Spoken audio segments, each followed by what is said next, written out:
Terça-feira, vamos falar de tecnologia aqui no 90 Minutos.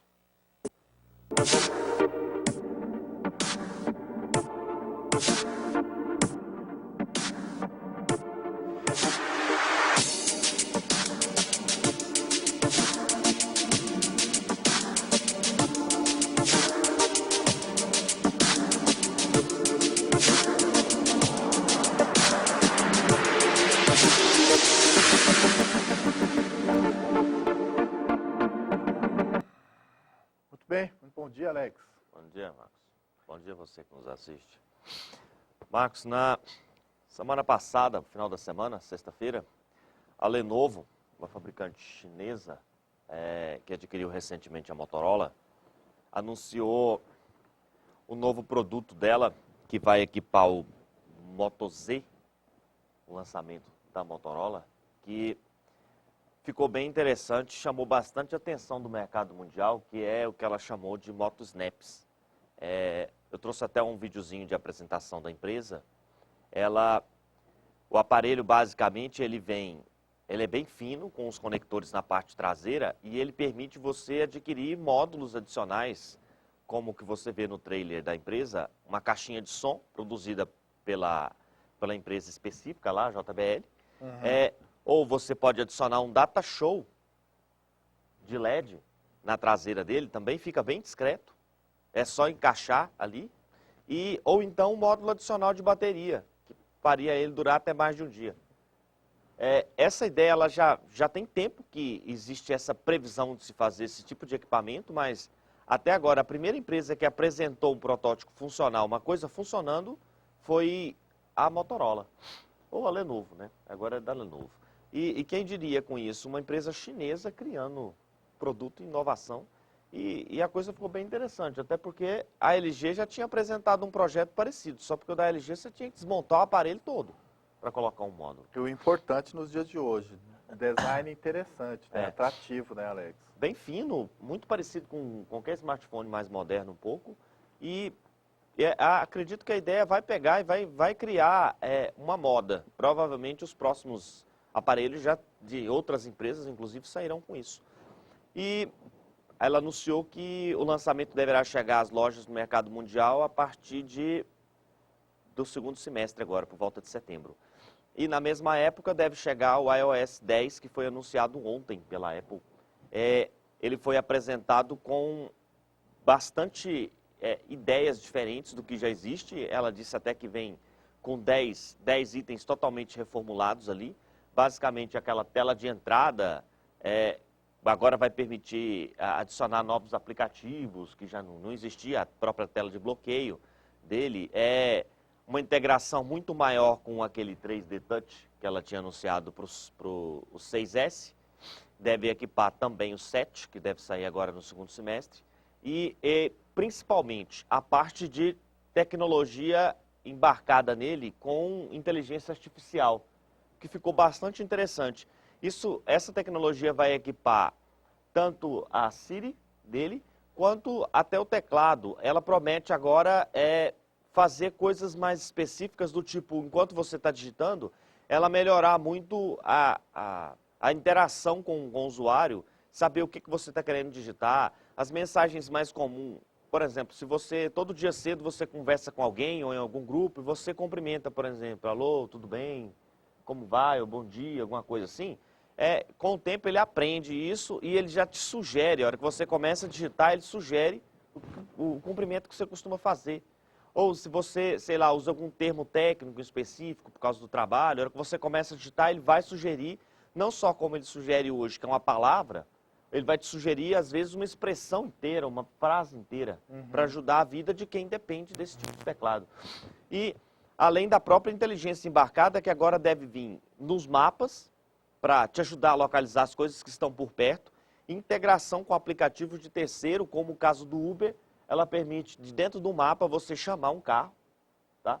E ainda tem taxista dando birra por causa do Uber. Ele está praticamente sendo integrado aos dispositivos e não é um caminho sem volta.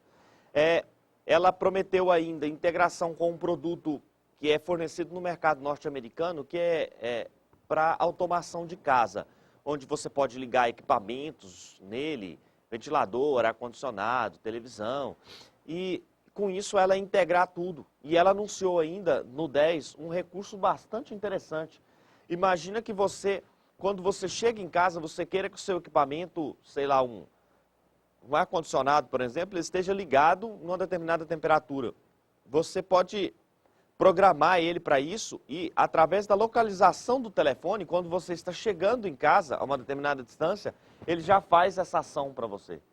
Você não precisa mais ir lá manualmente setar. Porque, às vezes, vamos imaginar, o iPhone já faz um recurso bem interessante, já deve ter umas 5 ou 6 versões do software. Lá no aplicativo de tarefas, eu posso, por exemplo, vamos imaginar que durante o dia eu estou no trabalho. E aí, no momento em que eu vou sair daqui para ir para casa, eu lembro que eu preciso passar no supermercado, por exemplo, para comprar alguma coisa. Ou preciso, sei lá, passar em um lugar para pagar uma conta. Ou cobrar alguma coisa assim. Aí, como eu não sei ao certo o horário que eu vou sair, para mim ir lá e colocar, olha, sei lá, 6 horas, me lembro de fazer isso. Porque às vezes pode acontecer de eu sair um pouco mais cedo, um pouco mais tarde.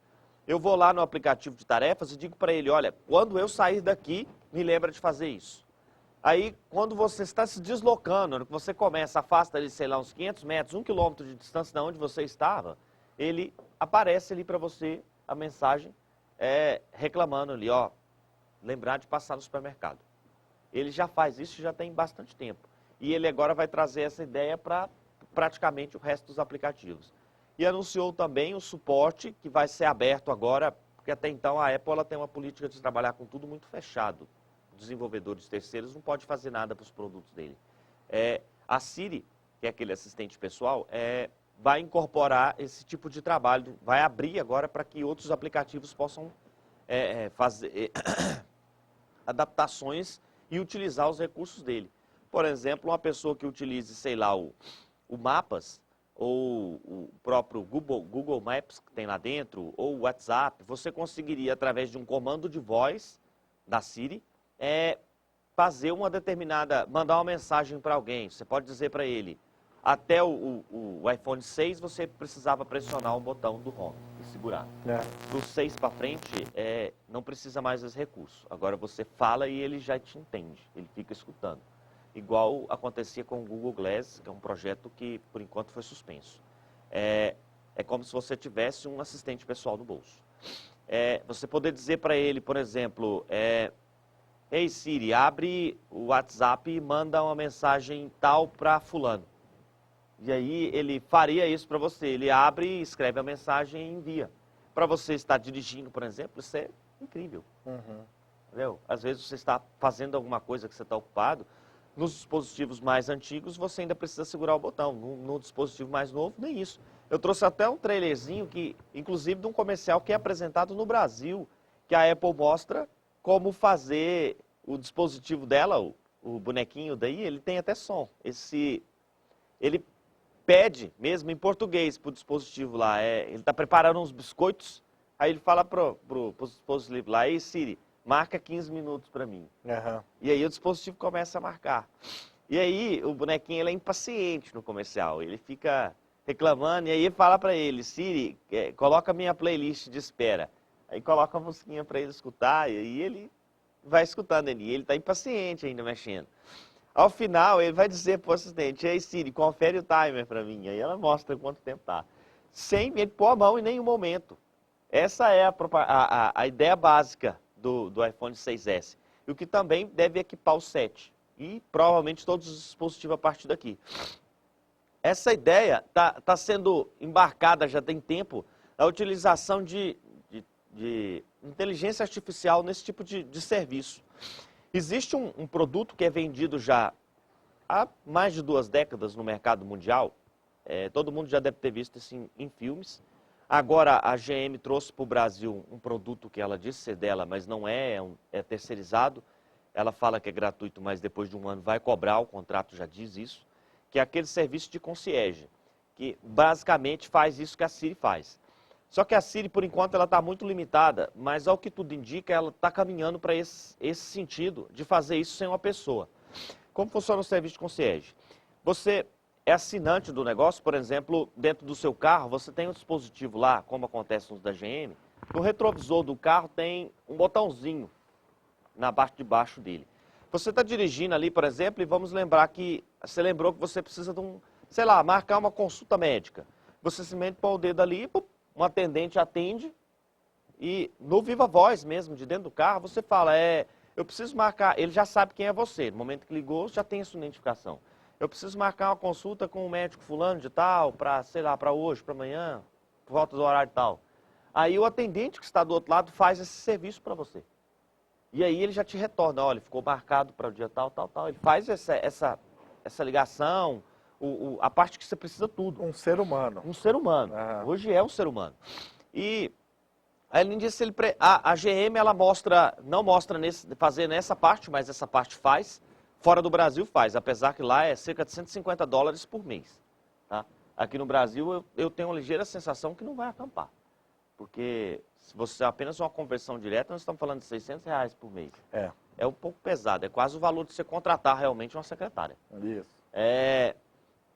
Aí o que é a ideia? A propaganda da GM, ela mostra lá, ele pressiona o botãozinho e fala, por exemplo, eu estou procurando um restaurante de comida mexicana aqui perto. Aí o atendente já fala, localizei, estou enviando para o mapa.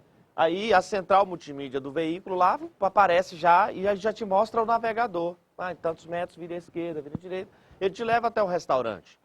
E isso serve como pânico. Vamos imaginar que você está sendo assaltado ou alguma coisa assim. Dá um toque lá, é um atendente que está do outro lado. Você pode dizer, por exemplo, sei lá, eu estou sendo assaltado, estou na iminência de ser assaltado, alguma coisa assim. Estou sentindo uma coisa suspeita, tem 2 indivíduos vindo na minha direção. Eles vão tomar as providências que eles têm que tomar, acionar as autoridades. Em casos de alguns específicos, eles já têm as empresas de segurança que iriam lá te atender. Ele já sabe a sua localização, onde é que você está, já sabe quem que é você, tudo. Então, isso facilita muita coisa. No caso de acidente, às vezes você, sei lá, está dirigindo sozinho numa rodovia, você sofre um acidente, você está desacordado lá. Ninguém chamaria uma ambulância para você, afinal, você não está com ninguém. Esse tipo de serviço faz esse serviço para você. E a ideia por trás de um aplicativo igual isso, que agora virou moda, as outras empresas tudo tem, a Cortana na Microsoft tem, o Google tem, o próprio assistente do Google para fazer esse serviço, por sinal foi o primeiro que criou, e veio embarcado lá no Google Glass e equipa também hoje até os navegadores, a parte de aplicativo, tudo para fazer isso. Passa a ser uma nova fonte de receita da empresa também, né, Alex? Passa sim. E principalmente porque no final da história ela vai acabar casando isso com meio publicitário. Agora, essas empresas elas vão começar a ficar um pouco cabreira porque a surra que o Google está tomando lá na Europa, de ficar beneficiando os parceiros dele. Por exemplo, num caso, vamos imaginar nesse serviço aí igual oferecido pela GM. Você está num determinado bairro, pressiona o botão, sei lá, eu estou com dor de cabeça, preciso de uma farmácia, você está dirigindo. Pressiona o botãozinho ali, onde é que tem uma farmácia mais perto? Aí ele vai te falar, fulano, aí te dá a localização para você ir. Mas quem garante que não existia 3, 4 no mesmo local e ele te disse fulano porque esse fulano está pagando? E quando está pagando, é igual quando você vai num médico, por exemplo, e ele te passa um determinado produto de um determinado laboratório, ou te manda ir num determinado laboratório fazer alguma coisa. É quase certeza que ele está recebendo alguma coisa desse laboratório. E o laboratório pode ser bom, mas pode não ser não bom, ser né? bom. Porque se ele fosse bom, ele não estaria pagando o médico para indicá-lo também. Tem essa outra questão. Tem, mas às vezes até que ele é bom, só porque ele vai aumentar o valor do produto para pagar a comissão. No final, quem está pagando a comissão é você. Não pagando um preço a mais, né? Um preço a mais. Você já está pagando a consulta, você ainda vai pagar mais. Houve até uma denúncia recentemente do Fantástico, que mostrou que tinha médico que recebia mesada de laboratório aí de 30 mil por mês para isso. Um mensalão, né? Até parece uma coisa que a gente conhece. Mas existe essa possibilidade. E nada impede que esses aplicativos vão fazer isso, porque o próprio Google faz isso. Se você vai pesquisar, sei lá, eu estou querendo comprar um sapatos, loja de sapato no Google, ele vai te mostrar primeiro os parceiros. Mas tudo isso que você falou, Alex, da identificação de padrão de comportamento, que a tecnologia tem feito hoje em dia, isso tudo converte no direcionamento de publicidade, na sua opinião? Tudo. O objetivo seria esse? É porque nos primórdios da internet tudo era pago. todo tipo de serviço que se criava era pago. Ninguém é inocente de imaginar que alguém vai fazer alguma coisa de graça. Por exemplo, o Google. Tem gente que ainda acha que, como é que o Google ganha dinheiro? Tá? Ele faz o serviço tudo de graça, o e-mail é de graça, a pesquisa é de graça, os vídeos são de graça. Eles não são bem de graça. Na verdade, ele está te transformou aquilo num veículo que ele vai te fazer consumir publicidade. Existe uma máxima da publicidade que diz que se você consegue levar uma mensagem a milhares de pessoas, você consegue cobrar por isso. Então, no momento em que você entra para fazer uma pesquisa ali, quando você toca nesse assunto é até interessante, porque a história inicial do Google passou exatamente por isso. O projeto foi muito bom. Na época, não existia bem. Os serviços de busca na época do Google, no começo, era bem precário. O algoritmo deles era péssimo, não pegava direito. Mais anteriormente, então, não era nem serviço de busca. O que existia era catálogo, igual o Yahoo existia. E o KD, lembra do KD? O KD já usava mecanismos de busca. Ele já veio um pouco mais evoluído do que o que era um catálogo. E aí, na época do KD, o próprio Yahoo já estava mandando. Ele já estava utilizando os indexadores, que eram robozinhos que saem andando atrás de link, e com isso ele vai criando para ele um banco de dados. Quando você procura, você pesquisa alguma coisa, ele procura nesse banco de dados para te fornecer aquela informação. O Google ele criou um robozinho muito mais eficiente na época. Tanto que ele conseguiu derrubar a rede da faculdade onde ele estava. O número de acessos foi impressionante. Um mecanismo de busca ninguém imaginava. Tanto que hoje ninguém digita mais um endereço de um site numa barra de endereço. Hoje todo mundo vai para o Google. Quando você abre qualquer navegador hoje, quando você digita uma expressão lá em cima, a primeira coisa que ele faz é consultar o Google, para depois te levar para aquele local. Já está integrado. O Google já virou verbo. Googlar nos Estados Unidos virou verbo. Dá um Google do meu nome, a celebridade costuma falar, né? Então, a ideia dele era muito boa, só porque era de graça. E isso era dinheiro, porque para rodar isso era equipamento caro. E aí foi aumentando o tráfego. E tinha investidores que pagavam muito, tipo, com 1 milhão para ajudar no projeto, 10 milhões para ajudar no projeto. E aí o negócio andou. Só porque começou aquela pressão por monetização. Afinal, eu estou investindo num produto, eu quero dinheiro. E aí o que todo mundo via na época era o que todo mundo vê hoje. O Google ganha dinheiro como? Na época não ganhava. Ele viu um projeto de um pessoal de uma outra universidade do outro lado do país que usava a ideia do AdSense que tem hoje.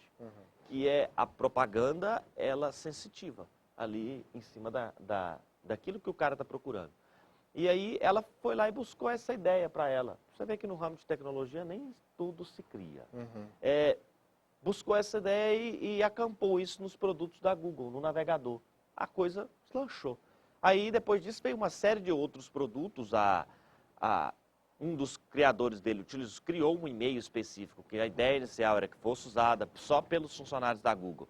Mas a ideia de utilizar a mídia embarcada era tão sensacional que abriu para todo mundo. Virou o Gmail, o Gigamail. A propaganda inicial era essa. O primeiro em que você não passava por aquele problema que a gente comentou semana passada. Mandava o e-mail para alguém e voltava por falta de espaço. A Google acabou com isso. Só que ela coloca basicamente ali uma ideia de propaganda que ela é sensitiva. Se você recebe um e-mail de alguém falando que está doente, ele vai colocar na lateral ali propaganda de farmacêutica para você. Se você recebe um e-mail de alguém falando que, sei lá, ele está com problema vai casar, está preparando as coisas para um casamento, ele vai colocar coisas relacionadas à festa, vestido de noiva, essas coisas ali na lateral. A propaganda ela chega para a pessoa certa, que no ramo publicitário existe muito isso. Às vezes uma propaganda que você lança na televisão, por exemplo, vamos imaginar que eu vendo, sei lá, rapadura. Eu coloco isso como um comercial, eu estou atingindo 90% do público que não vai comprar rapadura e 10% que vai comprar rapadura. Quando eu trabalho com a mídia que é mais direcionada, eu estou mandando exatamente para quem vai comprar rapadura. E, Alex, o interessante é que a Bocento também que permitiu que qualquer um pudesse... Não é só as grandes empresas que podem anunciar, fazer isso. E qualquer um que tem um recurso mínimo pode comprar alguns créditos para poder fazer esse direcionamento também. Pode É ser, lógico que de menor proporção, mas sim, né? mas às vezes até mais eficiente do que a televisão. Uhum. Porque como ele vai entregar a sua propaganda exatamente para aquele que vai consumir, que, vamos imaginar, se o cara vende, sei lá, terno, ele coloca lá terno no negócio, ele vai mostrar os anúncios de terno para aquele cara que pesquisou. Aham. Então, é super focado. Eu não vou mostrar aquilo ali para quem está procurando chinelo. Uhum. Ele não vai receber aquilo ali. O cara entrou lá e procurou, por exemplo, carros usados. A propaganda vai só de quem mexe com isso. Não vai uma pessoa que está procurando, sei lá, por relógio, não vai receber essa informação. Então, é super direcionada. E permite, sim, com a pessoa com R$ 10 ele consiga investir, ele consiga divulgar. Isso não acontece, por exemplo, na televisão. Impossível na É televisão. impossível. Então, ficou bastante acessível. Entra sempre esses problemas aí. Às vezes a informação que o usuário está consumindo, ela está viciada.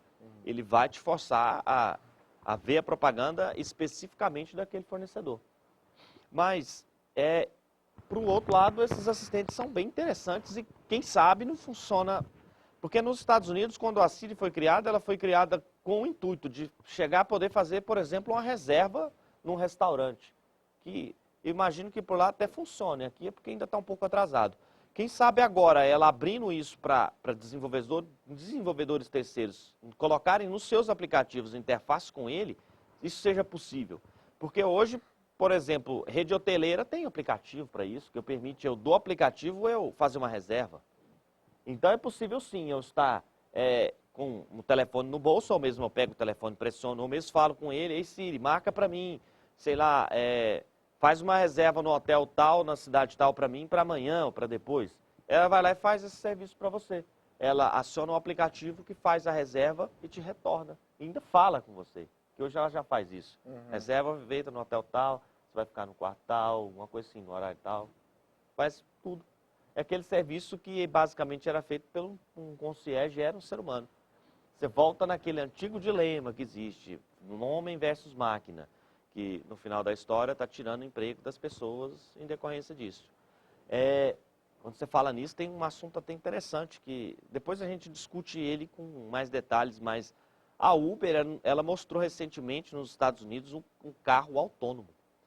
Já tem algumas empresas, entre elas a Volvo. A Volvo anunciou que em 2020 vai ter carro autônomo à venda dela no mercado, para qualquer um ir lá e comprar. Um carro autônomo é aquele que não usa motorista. Tá? E a Uber, ela já deu os primeiros sinais de que a ideia dela é isso. Hoje existe uma briga com o taxista no mundo. Gigantesca, né? Porque os taxistas estão entendendo que ela está tomando o mercado deles, e vai. Porque, na verdade, parece que o ser humano ainda não aprendeu que quando um recurso tecnológico ele chega, ao invés de você dar birra e bater de frente, é melhor você deixar quieto. Quando você dá birra, piora. Na década de 90, quem não se lembra, existiu o Napster, que era... A ideia do cara era simplesmente, sei lá, eu tenho 10 músicas aqui e você tem 10 músicas aí. Vamos compartilhar? Eu te dou as minhas 10 músicas, você me dá as suas 10 músicas, eu fico com 20, você fica com 20. Uhum. Essa era a ideia. O cara criou um aplicativo para fazer isso. E aí, virou guerra. As operadoras, as gravadoras do mundo inteiro, porque ela estava perdendo dinheiro. Começou aquela batalha judicial dali, prenderam o cara por causa disso. Porque o cara estava pirateando música, o cara não estava. Tá certo, acabou com o Napster, matou ele. Criou no lugar dele mais 1 milhão de aplicativos que faz a mesma coisa. E hoje dá para parar? Não dá. A indústria cinematográfica está perdendo mercado. Hoje, se você olhar, a indústria do game ganha mais do que a cinematográfica. Uhum. Então, o mesmo vai acontecer com o Uber, por exemplo, que já começou. Já no Brasil já existem concorrentes do Uber. A Google, apesar que a Google ela é sempre uma empresa polêmica, né?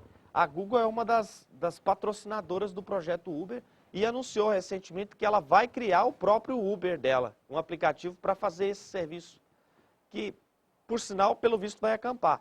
Apesar de que a ideia de que o Uber tem mostrado é que ela pretende, sim, num futuro próximo, parar de usar o motorista. Você, ao invés, você tem um carro preto, tem que ser preto. Você quer uma renda extra, ao invés de você sei lá, vender o carro ou fazer frete, alguma coisa, você vai lá no Uber, se cadastra e aí você começa a receber chamada. Ó, fulano está precisando transportar, sair de um lugar tal e ir até um lugar tal. Chegou um gringo, por exemplo, está no aeroporto e quer ir para o hotel tal. Você vai lá, pega ele e leva. Entendeu? Como não, se estivesse dando uma carona para alguém, só que você recebe um pouquinho mais barato do que uma corrida no táxi. O táxi tem que pagar a concessão, pagar normalmente o entregador, o táxi quase nunca é dele. As cooperativas que mandam, né, nessa área. E se continuar como está, a ideia dela é utilizar um carro autônomo. Você pediu, vai um carro para você, o carro anda sozinho. Você já disse para ele no aplicativo onde é que você vai. Então, o carro vai parar, você vai entrar no carro, ele vai te levar até o local e vai parar. Você desce e vai embora. Você não vai pagar dinheiro para ele, porque o pagamento é todo feito pelo aplicativo. Olha, virou mil maravilhas.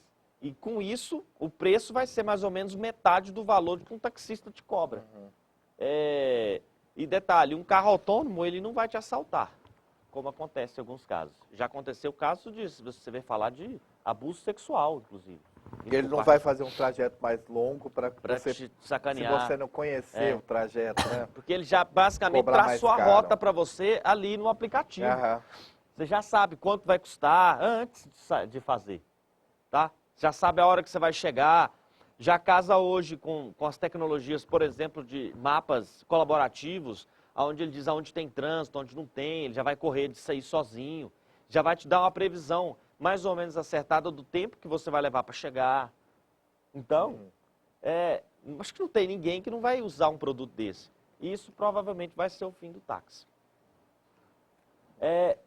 Só a última notícia, acho que todo mundo acompanhou ontem, a Microsoft comprou o LinkedIn por um valor até impressionante. Até hoje, talvez foi a maior aquisição do ramo de tecnologia, 26,2 bilhões de dólares, tá? Isso dá 100 bilhões de reais, 100 bilhões. É um valor, assim, é uma cifra até alarmante para você ser pago, como muita gente pensa, por um site.